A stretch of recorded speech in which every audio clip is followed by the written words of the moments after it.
אז מה קורה חברים, כאן אלון, והיום אני אראה לכם איך לשדרג את ה-KT4 למאזה מיון בזצובאו נושימה. הדבר הראשון שצריכו לעשות הוא להשלים את שלושת המשימות שיש לכם באלתר. המשימות משתנות כל פעם שאתם מתחילים משחק חדש. אחרי שהשלמתם את המשימות, פעם ב-90 שניות ברק יפגע באלתר. בזמן שזה קורה תצטרכו להוציא את השילד שלכם ולעמוד בתוך הברק. עכשיו מה שתצטרכו לעשות הוא ללכת ללאב B, לתת מכה עם השילד ללוח בקרה של הכלוב. הכלוב יפתח, תיכנסו אליו ותרימו את החלק. הכלוב יעלה לבד אחרי כמה שניות.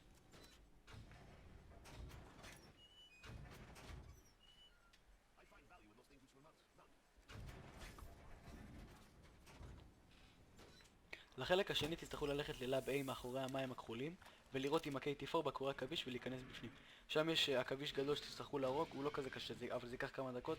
תוודאו שיש לכם ג'אג ודאבל טאפ לפני שאתם נכנסים, וגם מומלץ פאקאפן של הנשק שלכם. אחרי שהרגתם אותו תמשיכו ללכת, תוכלו לקחת ווידאוס ויין חינם.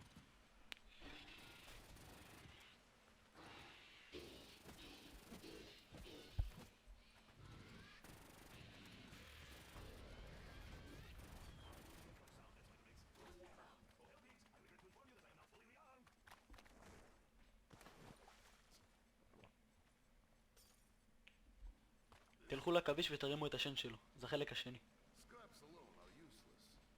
השלב השלישי האחרון והכי מסובך הוא ללכת למים הסגולים איפה שיש גופות של זומבים, לעשות מזמרייז לפוסטר בעזרת הסקול אוף נן ספווה, ואז לרדת איפה שיש את הצמח הרגיל של ה-KT4 הרגיל ותעשו מזמרייז לקיר גם שם. תשימו שם סיד, אבל אל תשקו אותו עם מים רגילים, צריך בשבילו ריינבו וואטר. אני עכשיו אראה לכם איך להפיק את הריינבו וואטר. אתם צריכים ללכת לסאוורס, זה עולה 500 נקודות, ואתם צריכים ותחכו עכשיו איפה שיש 115 וולט מצד ימין. אתם צריכים ללחוץ על האינטראקט בטון שלכם ואתם אמורים להפיק את הריינבו וואטר.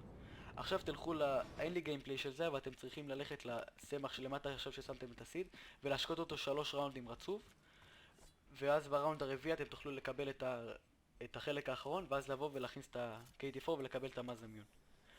בקרוב אני אעשה עוד מדריכים, אז עד למדריך הבא, יאללה ביי.